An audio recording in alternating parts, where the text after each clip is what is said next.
Sí. ¿Y qué? Buenos días, cordial saludo a todos los estudiantes del curso Manifestaciones Psicopatológicas de la Infancia y la Adolescencia. El día de hoy vamos a desarrollar nuestra primera web. Perdón, activo mi cámara.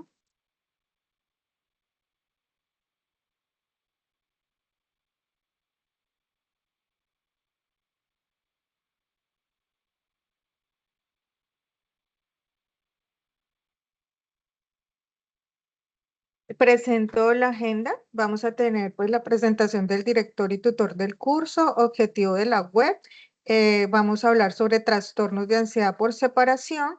El siguiente tema es trastornos psicóticos sobre la esquizofrenia, la infancia y la adolescencia. Vamos a hablar de trastorno del estado de ánimo, depresión en la infancia y la adolescencia y trastorno de la conducta alimentaria. Vamos a hablar temas como de bulimia y trastornos por atracones y conclusiones. ¿Listo? Vamos a hacer un ejercicio al final.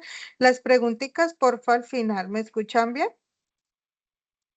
Buenos días, tutora. ¿Sí se le escucha bien? Vale, Sí, perfecto. señora. Bueno, entonces los estoy acompañando en el periodo 8.3, que es un periodo muy corto en el curso Manifestaciones Psicopatológicas en la Infancia y Adolescencia, que consta de 2 créditos. En este curso, pues me encuentro asignada como directora y como tutora del curso. ¿Listo? Voy a estar acompañándolos durante todo el periodo académico. Seguidamente les doy la bienvenida. Vamos a hablar sobre el objetivo de la web. Aquí en este encuentro vamos a analizar los trastornos mentales más prevalentes en la infancia y la adolescencia. Vamos a identificar como sus características clínicas, cuáles son los factores de riesgo y principales como estrategias de intervención. Sabemos que pues nosotros aquí estamos en el programa de psicología. Generalmente este programa en la UNA habla más de la promoción y la prevención, ¿sí? Con el fin de favorecer su comprensión y su abordaje ético. Entonces vemos que la infancia y la adolescencia es una etapa muy importante en el desarrollo humano y durante este periodo se van adquiriendo las principales habilidades y estrategias de afrontamiento necesarias para abordar las dificultades que van surgiendo en los diferentes momentos de la vida. Los problemas de los niños y a los adolescentes no pueden ser tratados como los de los adultos. Sabemos que ellos pues son pequeños y están en un desarrollo, ¿sí? Sino que es preciso abordarlos desde un marco evolutivo y multidimensional, teniendo en cuenta la edad, las características individuales del menor y los diferentes contextos en los que se desarrollan los infantes. Vemos acá en el menor que vemos trastornos de conducta, trastornos del estado de ánimo, trastorno por déficit de atención, celos, problemas de relación, trastornos de ansiedad, vemos miedos, vemos trastornos de la alimentación, trastorno de la comunicación, trastorno del aprendizaje y trastorno del desarrollo. Nuestro resultado de aprendizaje en el curso, este curso responde al siguiente resultado de aprendizaje, que es aplicar metodologías participativas, focalizadas y pertinentes a partir de las valoraciones contextualizadas sobre fenómenos en el campo de la salud, desde una postura holística, apuntando al bienestar psicosocial y la calidad de vida. Al finalizar el curso académico, el estudiante estará en la capacidad de comprender los fundamentos históricos y teóricos de la psicopatología de la infancia y la adolescencia, teniendo en cuenta las características del desarrollo evolutivo. El resultado de aprendizaje 2 es analizar las características principales de los trastornos mentales predominantes en la infancia y la adolescencia a partir de los manuales de diagnósticos. Conocemos el DSM-5, el enfoque ético-social y su abordaje profesional ético. Ahora vamos a hablar como del trastorno de ansiedad por separación. ¿Qué es? Cuando hablamos del trastorno de ansiedad por separación, recuerde que pues vamos a hablar desde la niñez, entonces vamos a hacer énfasis en el trastorno de ansiedad por separación. Es un trastorno psicológico en el que una persona con mayor frecuencia, como los niños, pero también puede darse en cuenta, pues puede pasar en adolescentes y en adultos, presenta miedo o ansiedad excesiva e inapropiada al separarse de figuras de apego, como sus padres, cuidadores o pareja. ¿Cuáles son estos criterios clínicos según el DSM-5? Vemos que generalmente se observa miedo y ansiedad excesiva e inapropiedad respecto a la separación de figuras de apego, evidenciada por al menos tres de los siguientes. Uno es malestar excesivo y recurrente al anticipar o experimentar la separación. Vemos que se siente una preocupación persistente por perder a la figura de apego o que le ocurra algo. Generalmente hay personas que cuando no están con el otro creen que se van a enfermar, algo les va a hacer daño o pueden estar en peligro, en un riesgo y pues se empiezan a pensar en la muerte.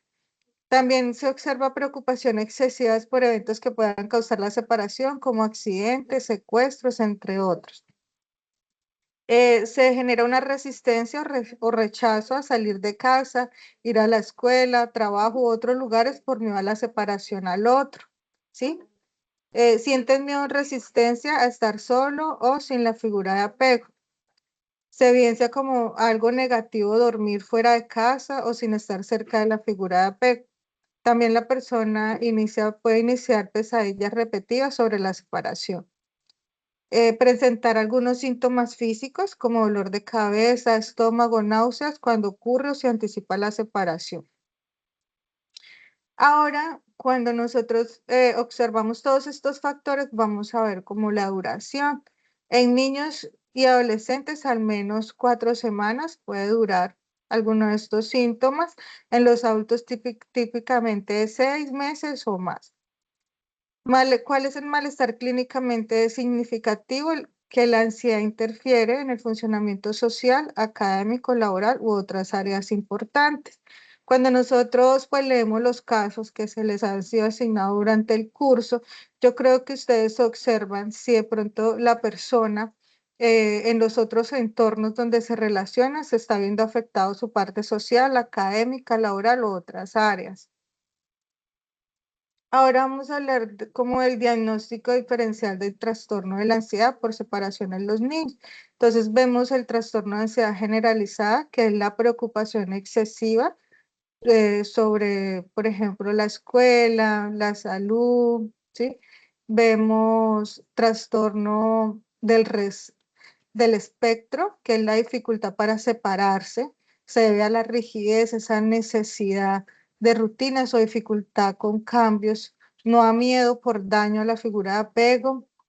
Vemos la agorafobia, que es el miedo que se centra en estar en lugares o situaciones que quisiera escapar y sería difícil y no hay ayuda.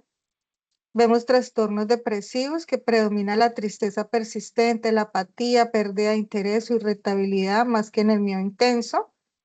Se observa la fobia específica, el miedo es hacia objetos o situaciones concretas, oscuridad, animales, altura, todo le genera como fobia, todo lo que de pronto evidencia su entorno, y trastorno de ansiedad social, que es fobia social. El miedo principal es a la evolución o al juicio de otras personas, no estar lejos de cuidadores.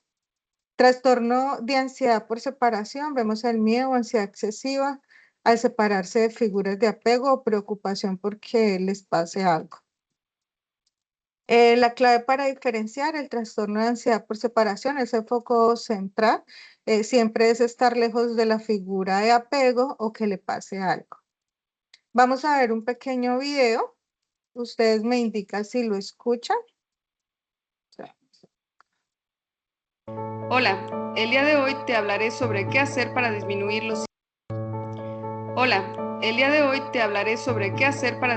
los síntomas de ansiedad por separación de tu hijo. Ansiedad por separación es un trastorno que puede ser detectado y tratado por profesionales de la salud mental, como psiquiatras o psicólogos infantiles y de la adolescencia. Los síntomas se presentan por lo general al inicio de la vida escolar o tras un evento que cambia la rutina familiar previa. Puede manifestarse con preocupación excesiva por la seguridad de los padres. Comienzan a querer estar todo el tiempo pegados a ellos y pueden tener un temor muy exagerado a los animales, monstruos y ladrones. Los niños y niñas comienzan a tener problemas para poder dormir solos en su cuarto. presentan pesadillas frecuentes y temen quedarse en la oscuridad. Los niños presentan angustia al exponerse por primera vez a situaciones o lugares nuevos. Pueden presentar rabietas severas al obligarlos a salir a la escuela o a cualquier otro lugar nuevo que les parezca amenazante. Muchos presentan por las mañanas dolores corporales inexplicables que tienden a resolverse por las tardes y si se quedan en casa. Es por eso que hemos reunido algunos tips para ayudarte a disminuir la angustia provocada por estos síntomas en casa. Promueve rutinas diarias para el momento de dormir y despertar. Anímalo a leer antes de dormir, a tomar un baño y disminuye su exposición a la luz de tablets o de gadgets por lo menos 2 horas antes de dormir. Déjale saber que entiendes lo angustiado que se siente, asegurándole que todo estará bien. Pídele que recuerde situaciones previas donde fue valiente.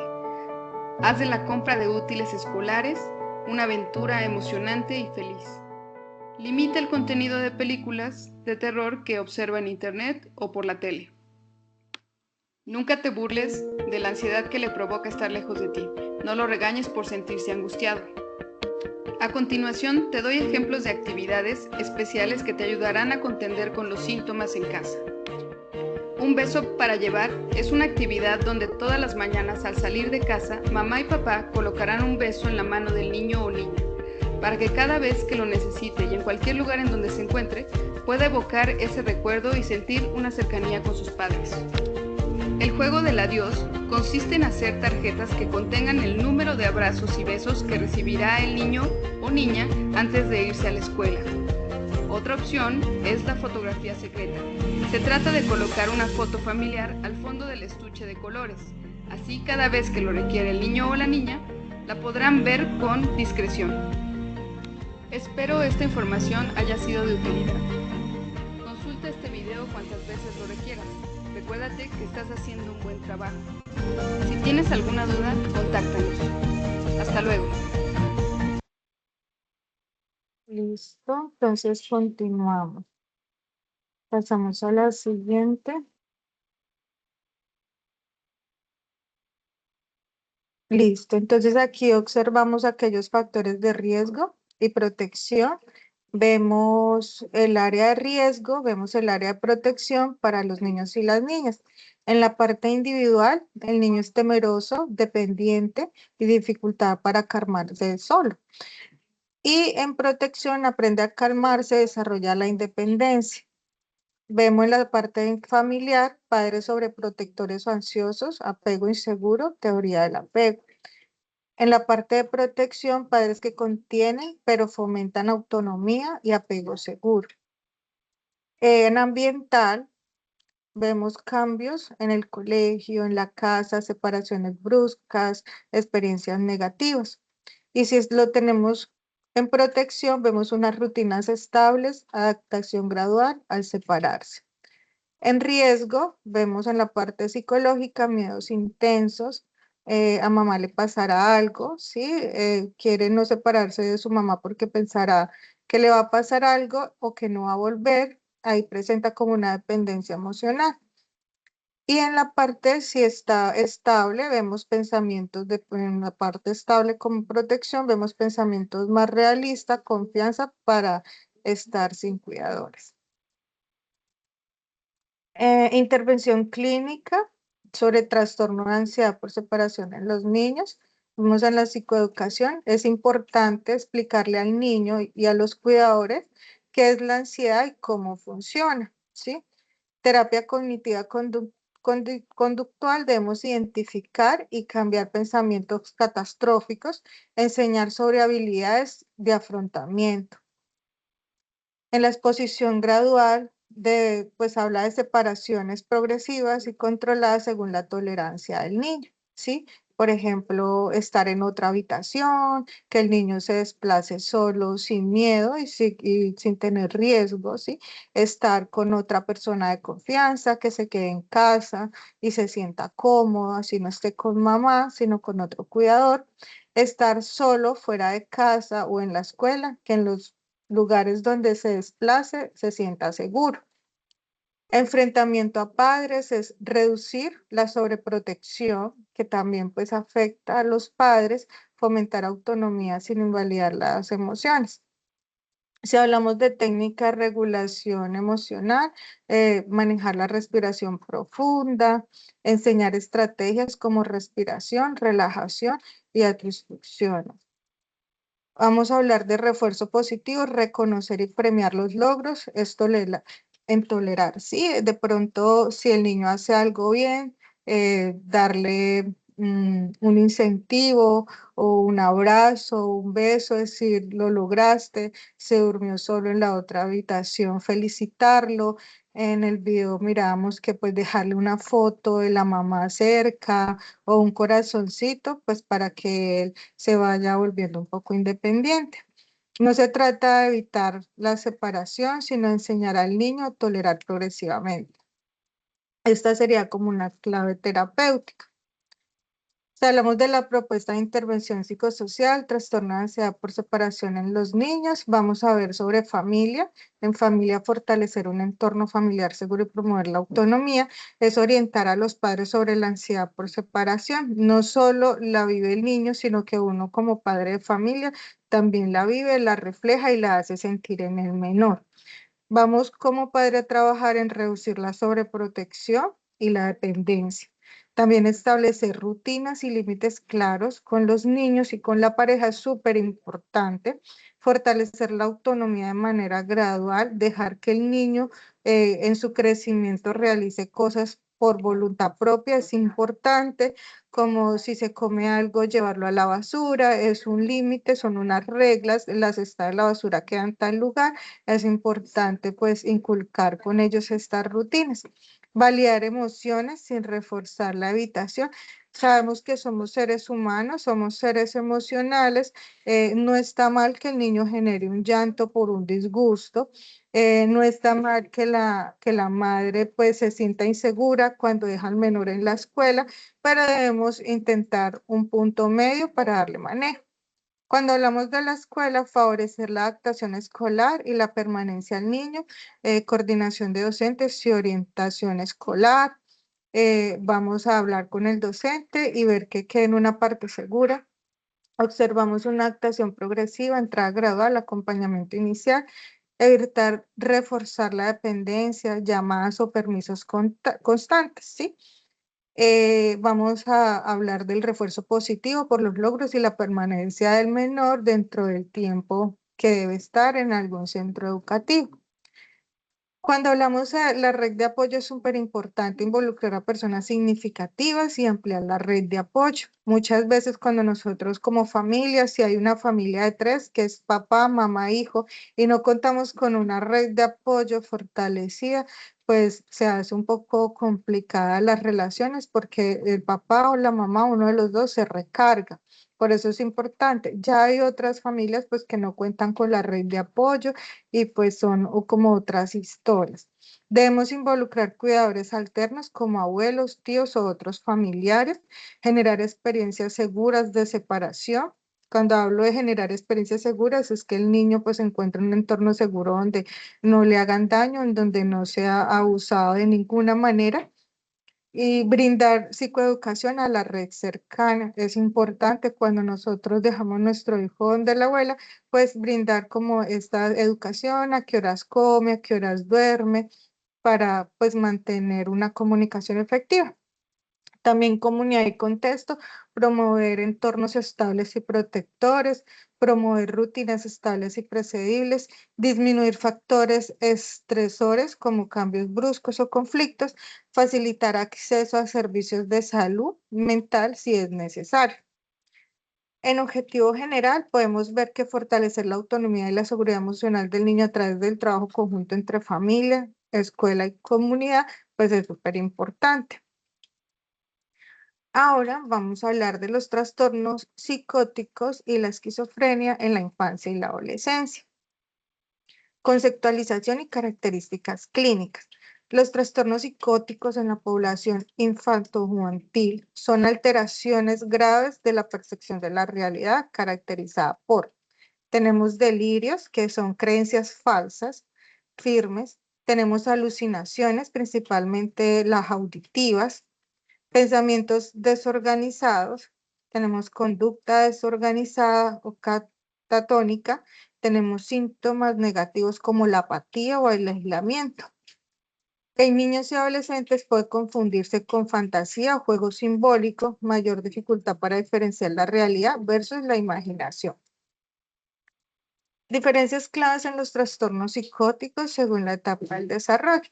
Entonces vemos en dimensión, inicio del trastorno, alucinaciones que presente la persona, delirios, pensamiento, conductas inadecuadas, área cognitiva, funcionamiento social. En los adultos, más claro y definido, pues predominan las auditivas como voces, estructurados y complejos, desorganización evidente pues de la persona, ¿sí? Hay gente que de pronto no quiere bañarse durante días, no organiza su espacio donde se encuentra como habitación, aislamiento social y se observa a la persona con un deterioro progresivo. En niños y adolescentes vemos más insidiosos y progresivos, más visuales y menos estructurados, poco organizados o más fantásticos, dificultad para diferenciar la fantasía versus realidad, la conducta desorganizada como una regresión y afectación del desarrollo como el lenguaje y el aprendizaje. En las manifestaciones clínicas típicas de trastornos psicóticos y esquizofrenia en la infancia y la adolescencia, vemos que en nuestro cerebro vamos a ir desarrollando como unas alucinaciones, percepciones sensoriales falsas como voces y visiones. Vamos mirando pensamiento desorganizado, la persona habla incoherentemente, no lo que dice pues no tiene una coherencia ni como una estructura. Aislamiento social, vemos un retiro profundo de amigos y familia y síntomas negativos, apatía, planeamiento afectivo, falta de voluntad para querer hacer algo por sí mismo, deterioro funcional, caída grave en rendimiento escolar o en su autocuidado propio, como no bañarse, no querer peinarse, en fin. En los criterios de diagnóstico del DSM-5 se requieren 2 o más síntomas para uno pues dar un diagnóstico. Si yo hablo del DSM-5, el DSM-5 es el manual que manejan todos los psiquiatras psicológicos y psicólogos para ellos pues hablar de un diagnóstico. Entonces vemos que hay delirios, alucinaciones, como mirábamos anterior diapositiva, discurso desorganizado, conducta desorganizada y síntomas negativos. Al menos uno debe ser delirios o alucinaciones o un lenguaje desorganizado para pues decir o dar un diagnóstico a la persona. Y la persona tuvo que haber vivido esto durante mínimo 6 meses. Aquí tenemos, en este recuadro, hablamos de alucinaciones y delirios, que esto habla sobre las creencias falsas o percepciones sensoriales. En las dificultades cognitivas vemos problemas de concentración, memoria, de trabajo y planificación. En aislamiento social vemos que se retira de amigos familiares. En la imagen corporal distorsiona ideas inusuales sobre el propio cuerpo. Es como ese rechazo sobre cómo estamos nosotros, no nos sentimos bien con nuestro cuerpo, con nosotros mismos. Alteraciones de la percepción del tiempo, dificultad para organizar la secuencia de eventos, lo que tiene que hacer en su vida diaria. Un comportamiento desorganizado, acciones inusuales sin un propósito claro, realiza cosas que pues no tienen un propósito y como ni un inicio ni un final. Aplaneamiento efectivo, reducción en la expresión emocional, trastorno del pensamiento formal, pensamiento ilógico, neologismo o desorganizado. Trastorno de la alimentación, cambios en los hábitos alimenticios, y es súper importante la alimentación para el cerebro, la hipersensibilidad sensorial, reacciones intensas a estímulos sensoriales, prodromos psicóticos, hablamos de síntomas atenuados previos a un pues, episodio agudo. Aquí vemos unos riesgos, unos factores y una intervención temprana cuando pues ya se presenta uno de estos síntomas mencionados que están aquí resaltados. Epidemiología y contextualización. Vemos la magnitud del problema en la población infanto-juvenil. Según la Organización Mundial de la Salud, los trastornos psicóticos se encuentran en las condiciones de mayor discapacidad a nivel global que la esquizofrenia, ¿sí? Es la que más se ve en prevalencia, según pues las investigaciones actuales. En datos claves, en adolescentes se observa en 18 años un peor pronóstico y pues en menores, en adolescentes, preadolescentes a los 13 años. En población adolescente, los factores asociados más relevantes, la vulnerabilidad genética, consumo de sustancias psicoactivas, estrés psicosocial y trauma o aislamiento social. Es importante nosotros tener claro que la genética juega un papel para el ser humano, ¿sí? Muchas veces algunas familias dicen, pero ¿por qué es perezoso si yo como mamá no soy perezosa, el papá tampoco?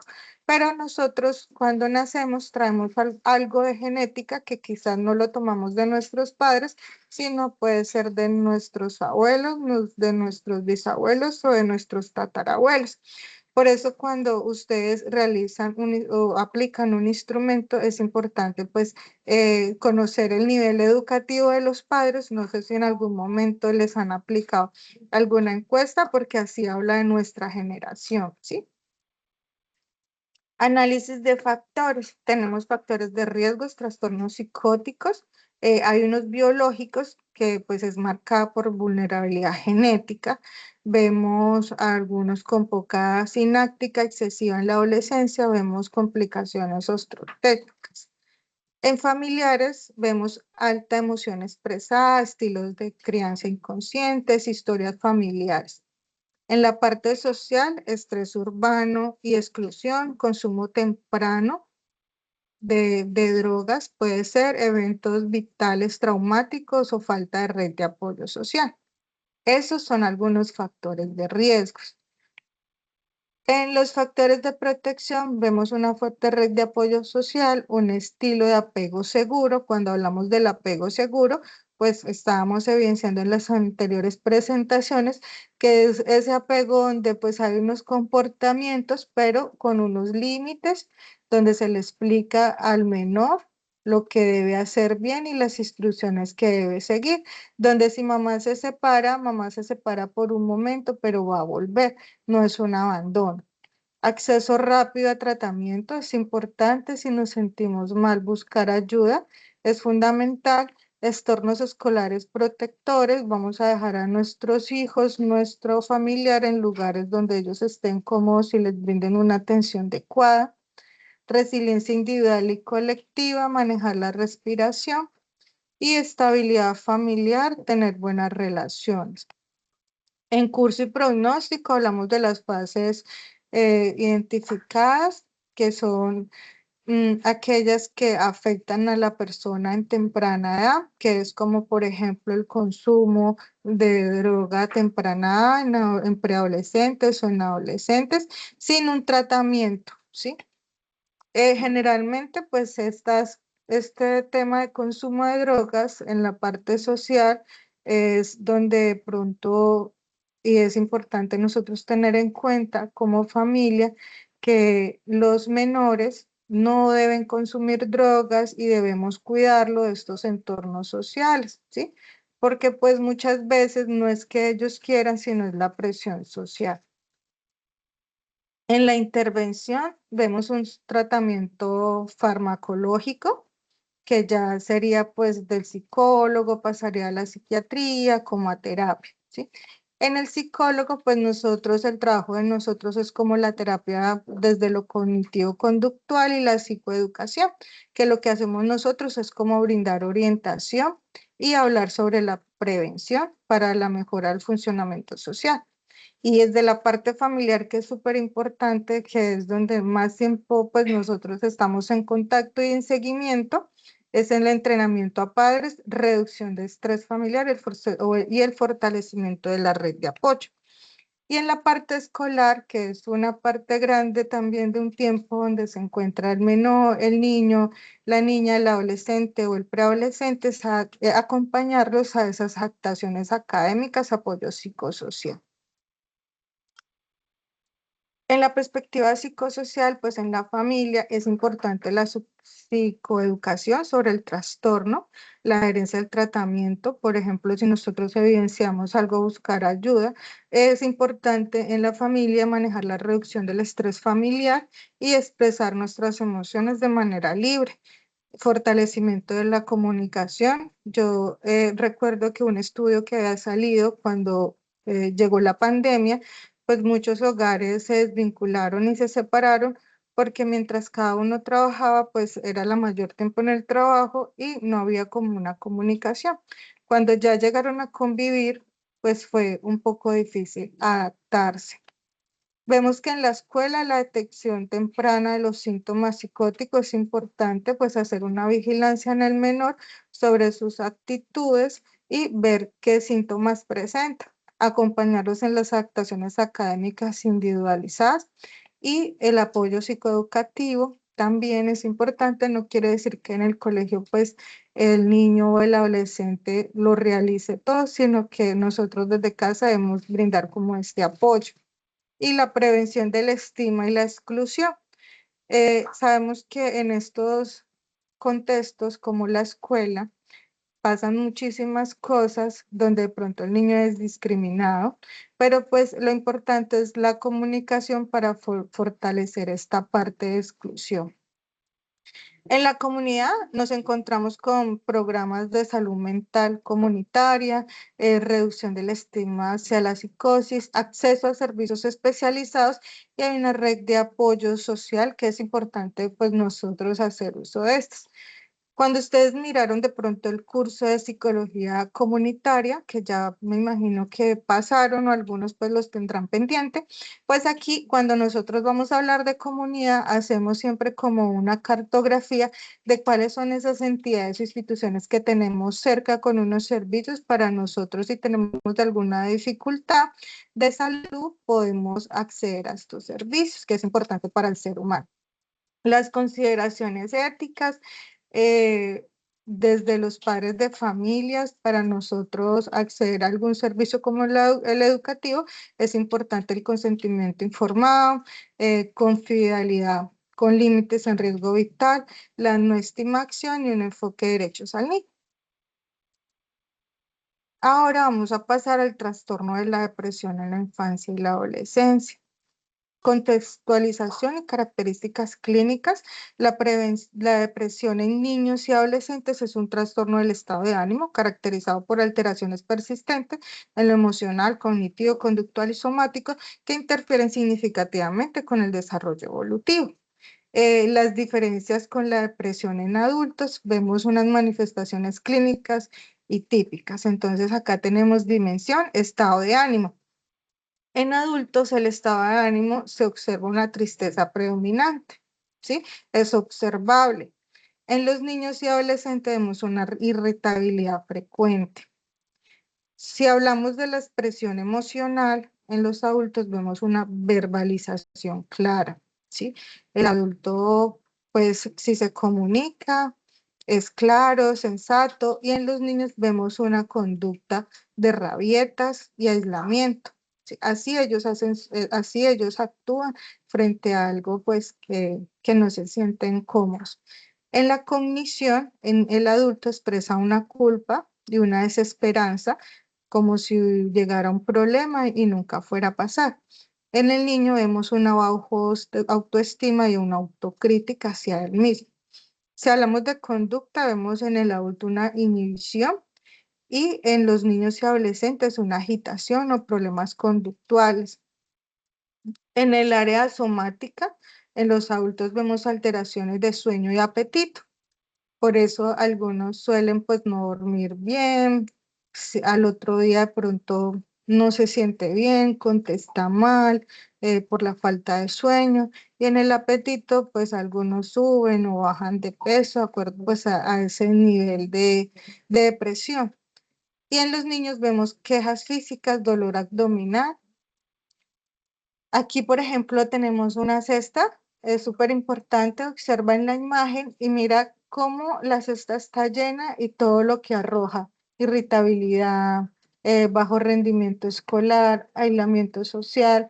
Cuando vemos que todo se sale de nuestro control, vemos quejas somáticas y pensamiento de inutilidad.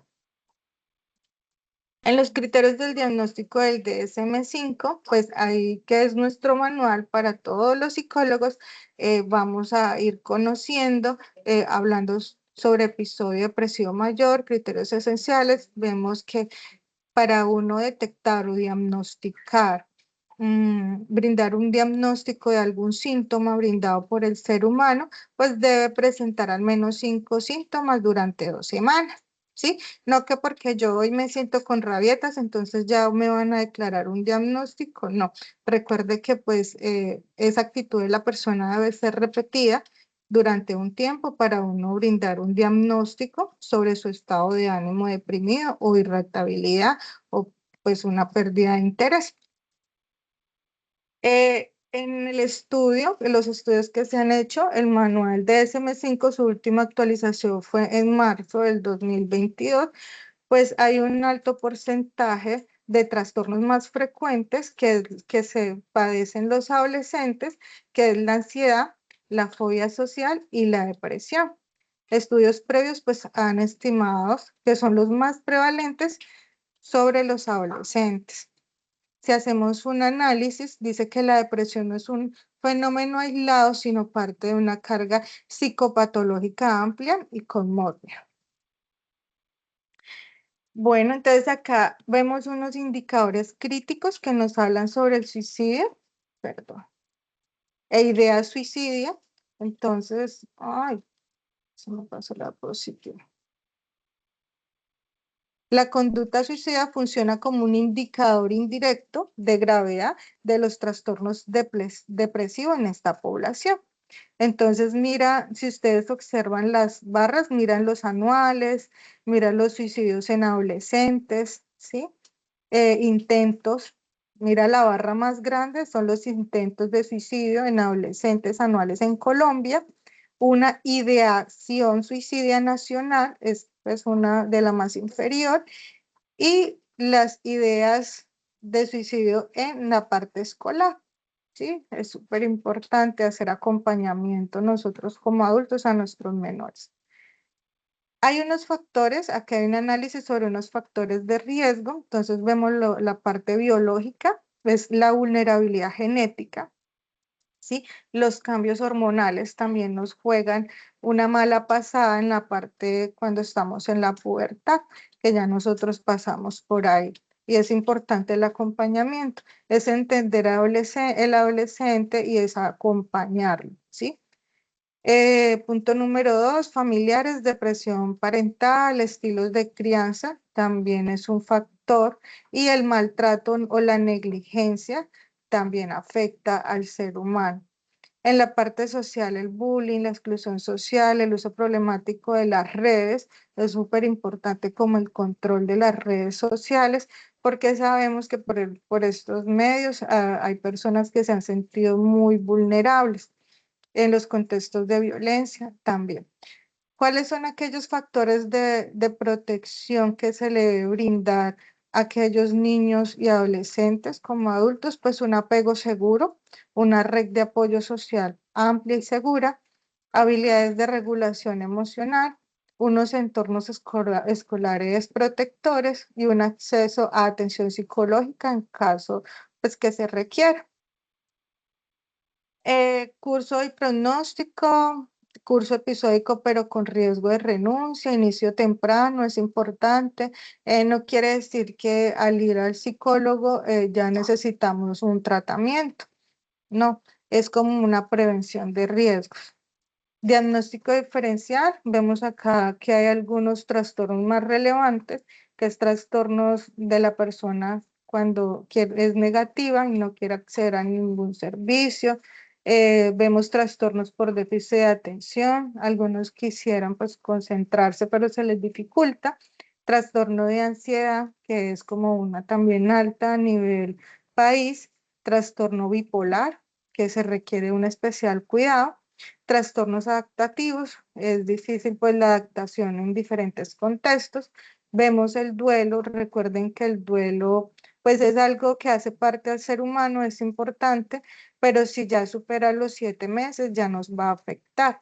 El trastorno debemos tener como una regulación. Clave clínica, la irritabilidad crónica puede enmascararse en la depresión y riesgo de sobrediagnóstico conductual. Propuesta de intervención dual, vemos una perspectiva clínica, vemos acá una terapia cognitivo-conductual que nos habla de la restauración cognitiva, activación conductual y entrenamiento en habilidades sociales. La terapia interpersonal es enfocada en relaciones significativas, duelo y conflicto interpersonales. Si hablamos de la intervención farmacológica, ya pues esta es estrictamente manejada desde la parte de psiquiatría, cuando el diagnóstico se ha logrado identificar y se le brinda a la persona. En la familia, pues debemos tener una psicoeducación, una mejora de comunicación y una regulación emocional parental. En la escuela es importante que el adulto realice, cuando hablo del adulto, es del padre de familia o cuidador, una detención temprana al menor o al adolescente, revisar sus adaptaciones académicas, que fluya en todo lo que le brinda la escuela. Una prevención del acoso escolar también es importante. Y en la comunidad sabemos que tenemos servicios, entonces es importante, si se requiere, acceder a programas de salud mental, acceder a programas sobre reducción de la estima y de pronto a otros servicios que sean necesarios o que pues el médico o el psicólogo sugiera.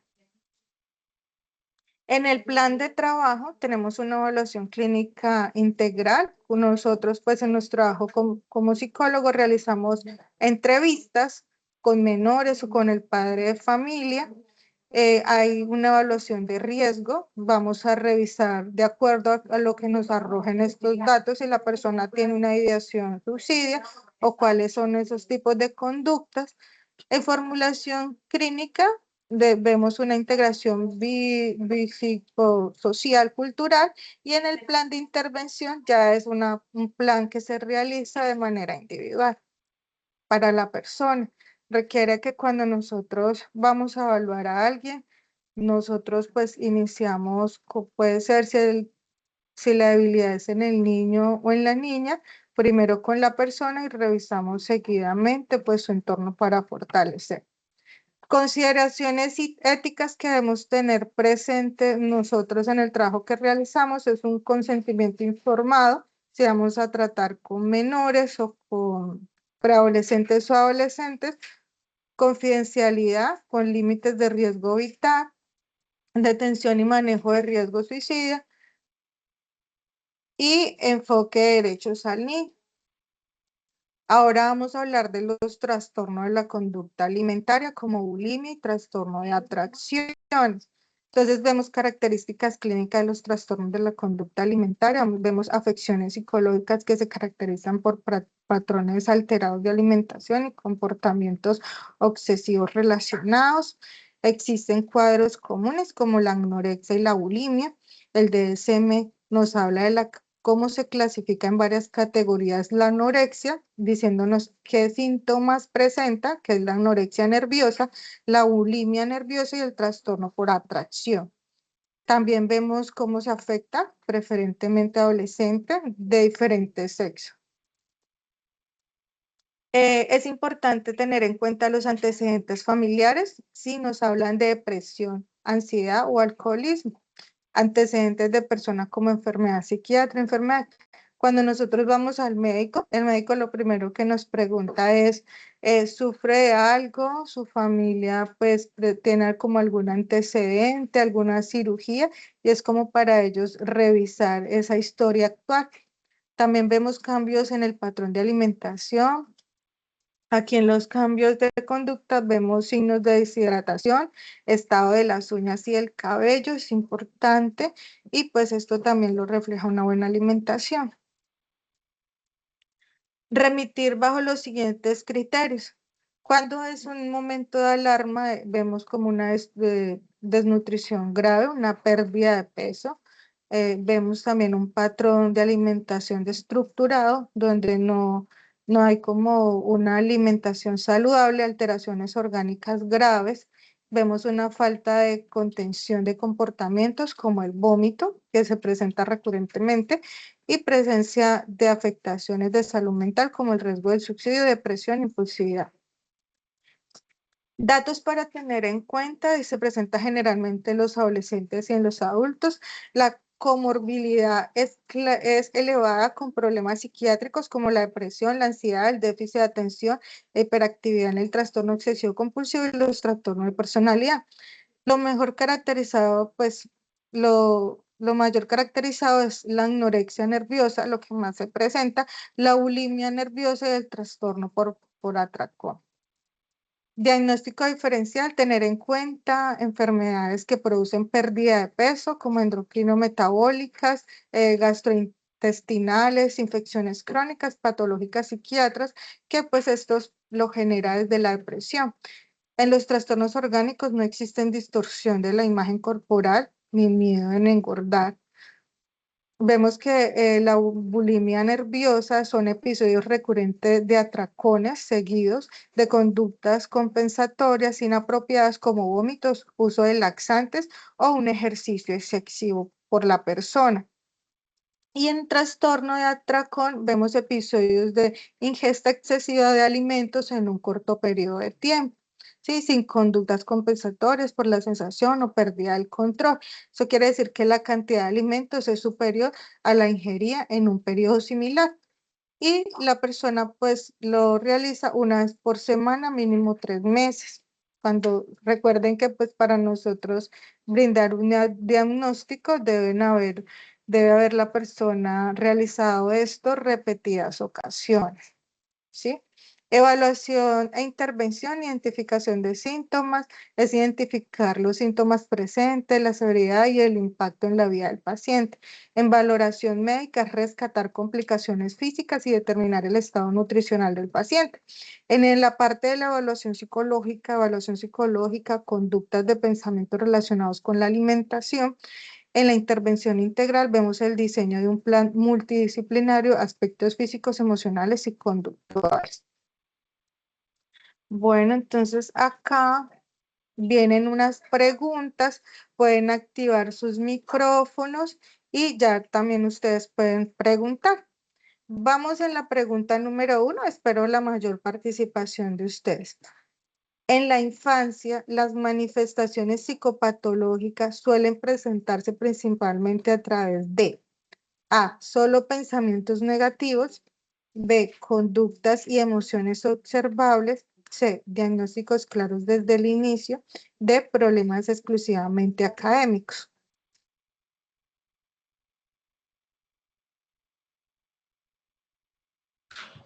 Buenos días, profe.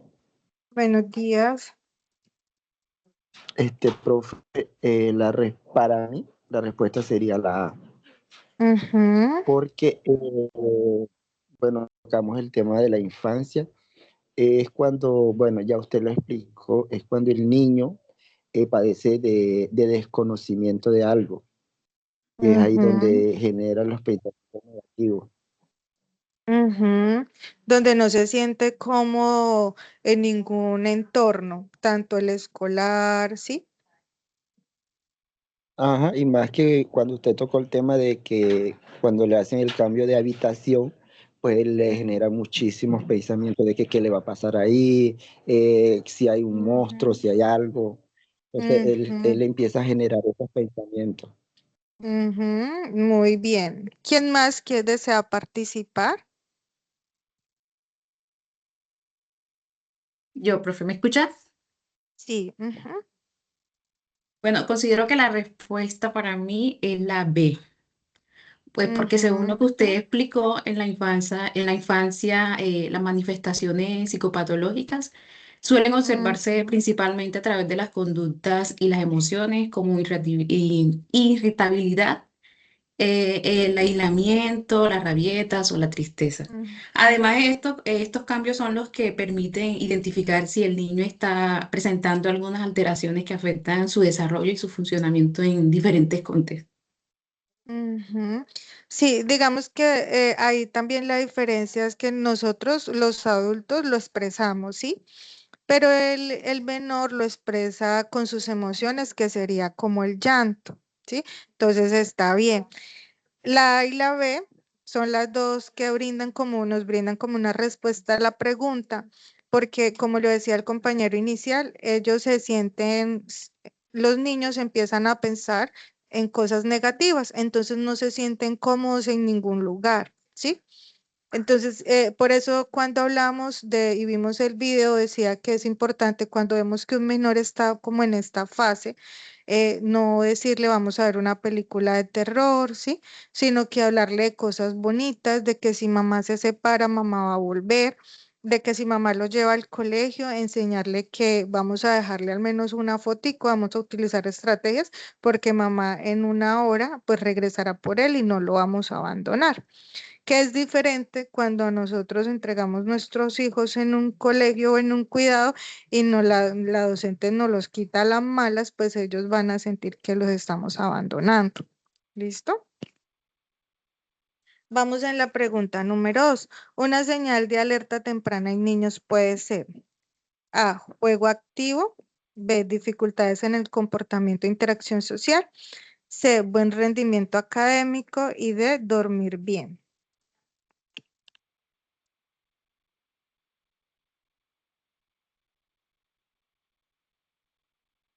No les dé pena participar porque estamos aprendiendo. Tutora, para mí Profe, yo la B. opino que la B. Ajá.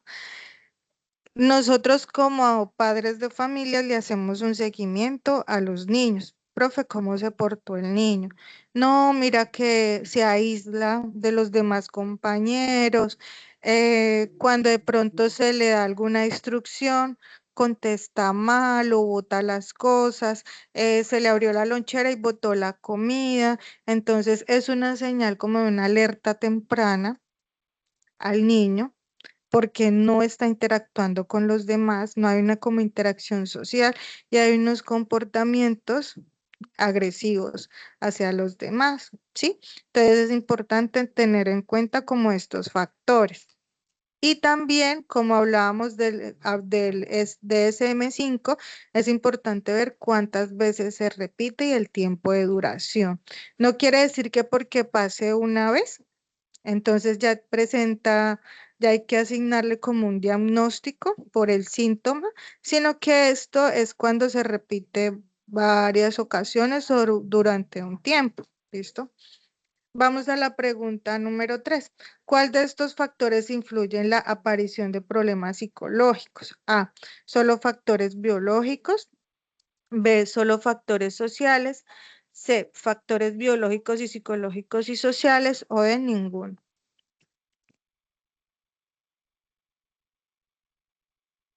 Tutora, yo creería que la C, porque Yo también diría que la C.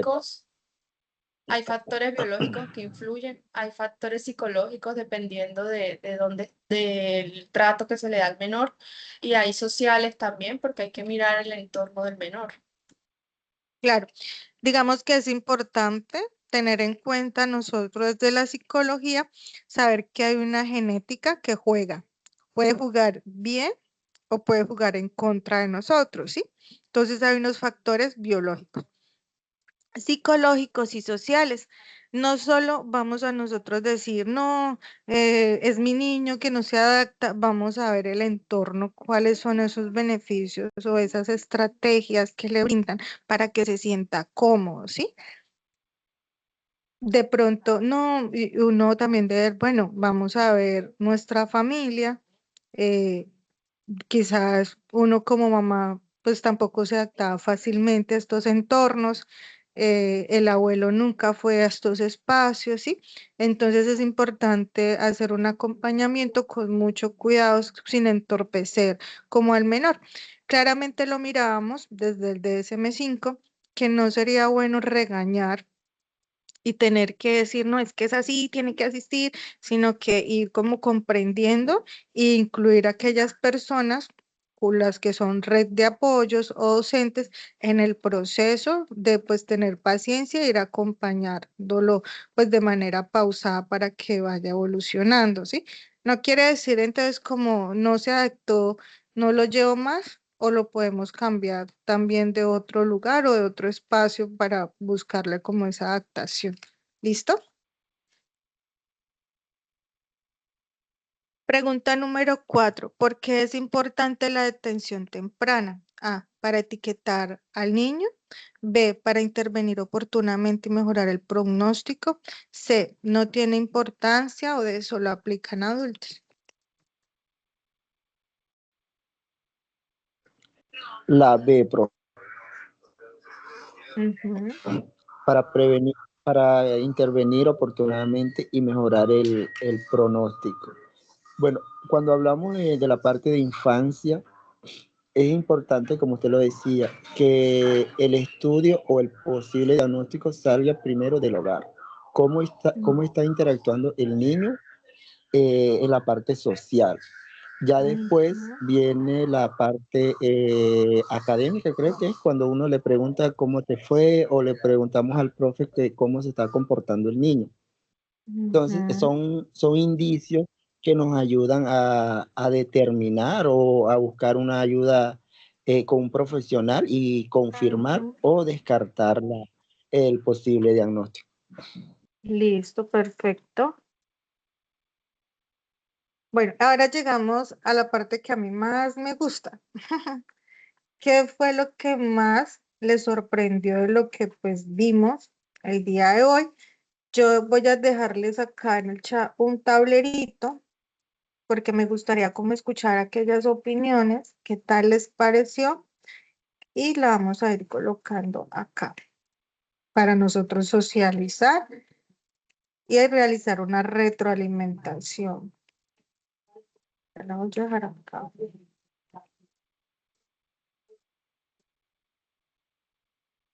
en el chat.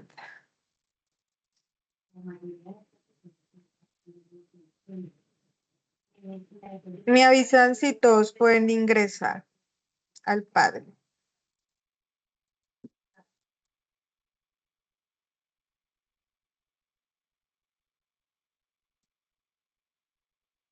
Lo acabo de dejar en el chat.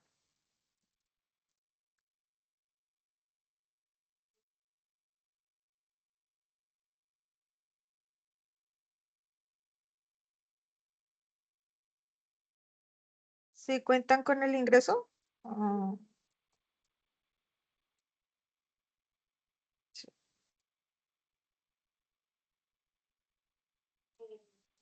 Ujú.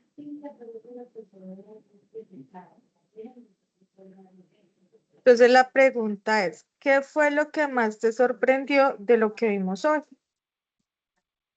Algo que de pronto, un texto, un comentario, que ustedes pues indiquen que no lo tenían tan presente, que es importante tenerlo muy presente en nuestra carrera profesional como futuros psicólogos, en nuestro acercamiento con niños, con adolescentes o con adultos, en tener presente con las manifestaciones psicopatológicas en la infancia y la adolescencia, por ejemplo, el tema hormonal en los preadolescentes, adolescentes es importante como padres de familia nosotros tenerlo súper presente.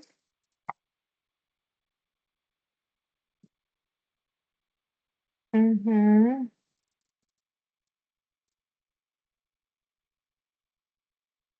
También como la comunicación en familia, la red de apoyo.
Bueno, mientras los demás van escribiendo, tienen algunas preguntas, inquietudes, ¿qué tal les ha parecido el curso?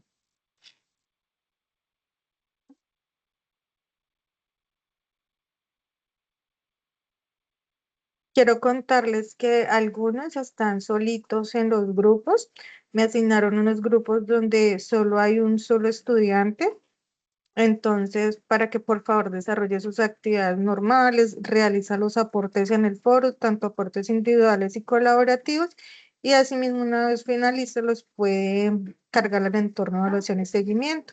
Ustedes cuando estén dentro del curso, dentro del grupo, van a la parte izquierda, dice participantes, mira si tienen compañeros o no, entonces realizan sus aportes y lo cargan. Recordarles que el curso es corto, que estén muy atentos de las fechas del cierre. Yo pues estoy en los foros motivándolos, haciendo retroalimentación, dejando unas alertas, entonces para que no vayan a dejar pasar las fechas. Quienes no presentaron la fase 1, les di la oportunidad de enviar los trabajos por mensajería interna del campus.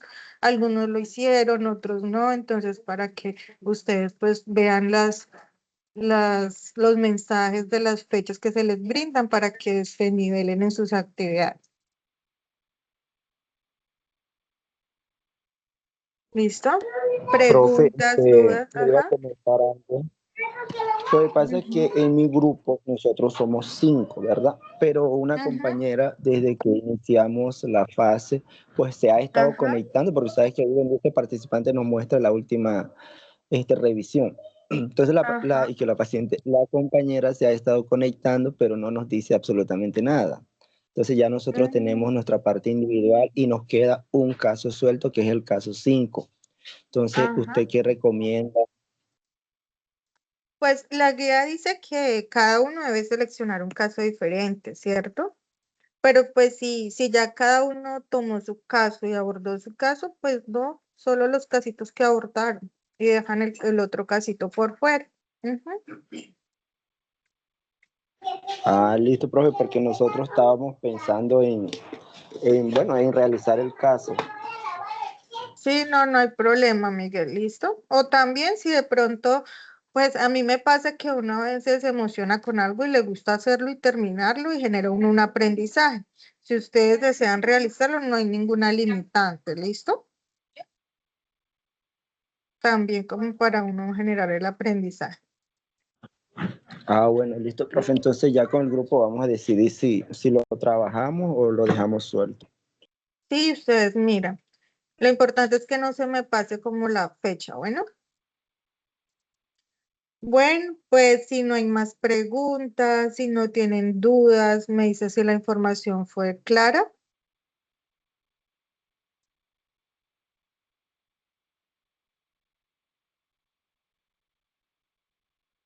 Les diría que pues gracias por la participación, gracias por conectarse. Estamos ahí pues trabajando en nuestro curso. La otra semana vamos a tener CIPAS. En el CIPAS vamos a explicar la guía correspondiente a la fase 3. Pronto estaré aperturando los foros y muchos éxitos en todas las actividades. ¿Listo? Listo, profe. Les deseo un Profe, feliz disculpa, día para todos. Ajá, yo tengo una duda, es que estaba escribiendo allá. ajá, Para esta actividad hay que hacer un diseño donde hay que presentar uno de los casos clínicos, ¿cierto? sí. Ujú. Bueno, nosotros Pueden estábamos utilizar. trabajando perdón, ¿sí? Pueden utilizar varias herramientas. Ahí la guía les da las opciones de qué herramientas digitales pueden utilizar. Y Sí, si se les dificulta, ajá, perdón, es que estamos trabajando en Canva, pero lo estamos haciendo como presentando en diapositiva. ujú. Sí, Sí, entonces claro, Canva queríamos lo pueden consultar. hacer. Ya. O sea, aquí no importa si de pronto es que estamos tratando como organizar, porque como es mucha información, sin embargo, como ya tenemos el apoyo de la matriz y demás, y de los casos Ujú. clínicos, pero quería pues, saber si no importa, pues teniendo en cuenta que normalmente esta presentación debe ser organizada y que se vea visualmente atractiva. no sé, llamativa, pero como acá no vamos como a exponer ni a explicar nada, sino pues que en la diapositiva, digamos que ahí va a presentar todo, no sé si pues es importante tener en cuenta eso de o sea, de que no esté tan cargada visualmente, No, pues usando viñetas, bueno, ajá, y hay un paso a paso. Recuerda que lo que debe colocar en el Canva no es la parte individual, sino la parte colaborativa y estructurarlo como lo indica los ítems donde dice trabajo colaborativo, ¿sí? sí, exacto, y escogimos un caso clínico y estamos pues abordando toda la información ahí, sino que como es demasiado, entonces la idea no es como resumirla, pues Sí, para que también tenga claro qué es lo que pues se investigó. Entonces, pues listo. era esa pequeña duda que teníamos nomás. No, tranquila. Bueno, Vale, Sara. Listo, muchas entonces les gracias. deseo un feliz día. Nos estaremos viendo la próxima semana con nuestros IPAs. ¿Listo? Profe, muchas gracias. No, a ustedes. Feliz día para todos. Gracias. Buenos días. Gracias.